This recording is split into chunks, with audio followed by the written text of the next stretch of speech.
ప్రజలకు సేవ చేయాలంటే సమస్యలు తెలిస్తే చాలు, అనుభవం అక్కర్లేదంటున్నారు గ్రేటర్ నయా కార్పొరేటర్లు. మహిళా నేతలైతే తమ భర్తల సహకారంతో డివిజన్ను అభివృద్ధి చేసి చూపిస్తామని చెప్తున్నారు. హైదరాబాద్ అభివృద్ధిలో మేము సైతం అంటున్న కొత్త కార్పొరేటర్లపై మదిలో మాట గ్రేటర్ లీడర్స్ తో ఇప్పుడు చూద్దాం. నిన్నటి వరకు గృహిణిగా ఉన్న మహిళలే ఇప్పుడు గ్రేటర్ హైదరాబాద్ కార్పొరేటర్లుగా ఎన్నికయ్యారు. రాజకీయ అనుభవం లేకున్నా ప్రజా సమస్యలను పరిష్కరిస్తామంటున్నారు. ప్రభుత్వ పథకాలు ప్రజల్లోకి తీసుకువెళ్లడంతో పాటు డివిజన్లను ఆదర్శంగా తయారు చేస్తామంటున్నారు.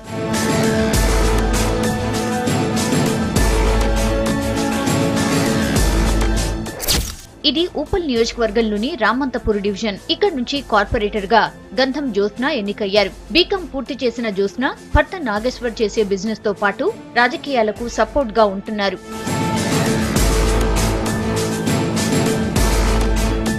రామంతపూర్ డివిజన్ ను అన్ని రంగాల్లో అభివృద్ధి చేస్తానంటున్నారు జ్యోత్స్న. డివిజన్ స్లమ్ ఏరియా కావడంతో చాలా సమస్యలు ఉన్నాయని చెప్తున్నారు. వాటిని సీఎం దృష్టికి తీసుకువెళ్లి పరిష్కరిస్తానని ప్రజలకు హామీ ఇచ్చానన్నారు. నేను రామంతపూర్ లో ప్రచారం చేసేటప్పుడు మా డివిజన్ ప్రజలు ఎన్నో రకాల సమస్యలు వాళ్ళు నా ముందుకు తీసుకొని వచ్చారు.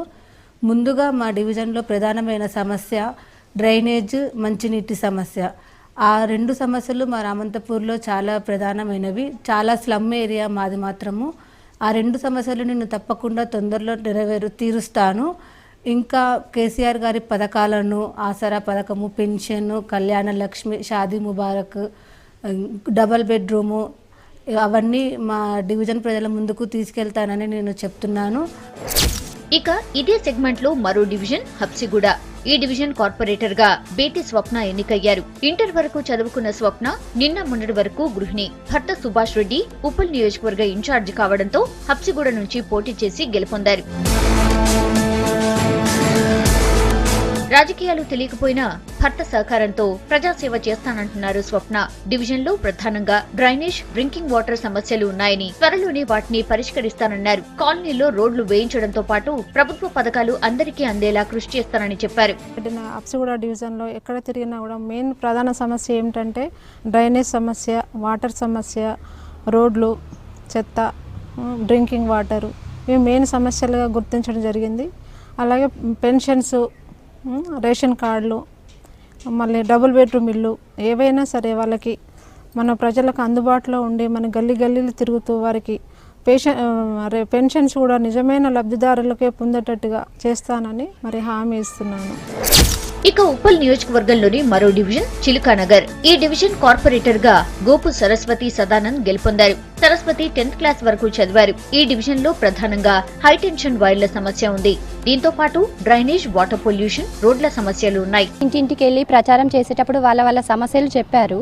అందులో డ్రైనేజ్ ప్రాబ్లమ్స్, ఇల్లు లేని వాళ్లకు ఇల్లు ఇప్పియమనేసి అడగడం, హై టెన్షన్ వైర్లు ఉన్నాయి అవి తీసేయమనేసి అడగడం జరిగింది. స్థానిక సమస్యలపై ఒక మేనిఫెస్టోలు ఏర్పాటు చేసుకున్నాము.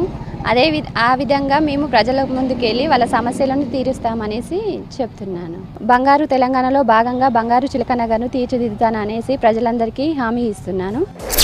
ఇక ముషీరాబాద్ అసెంబ్లీ సెగ్మెంట్ లో 89 డివిజన్ గాంధీనగర్. ఈ డివిజన్ కార్పొరేటర్ గా ముఠా పద్మ ఎన్నికయ్యారు. 10th వరకు చదువుకున్న పద్మ రెండోసారి గాంధీనగర్ కార్పొరేటర్ అయ్యారు. మొదటిసారి టీడీపీ నుంచి గెలిస్తే ఈసారి టీఆర్ఎస్ కార్పొరేటర్ గా ఎన్నికయ్యారు.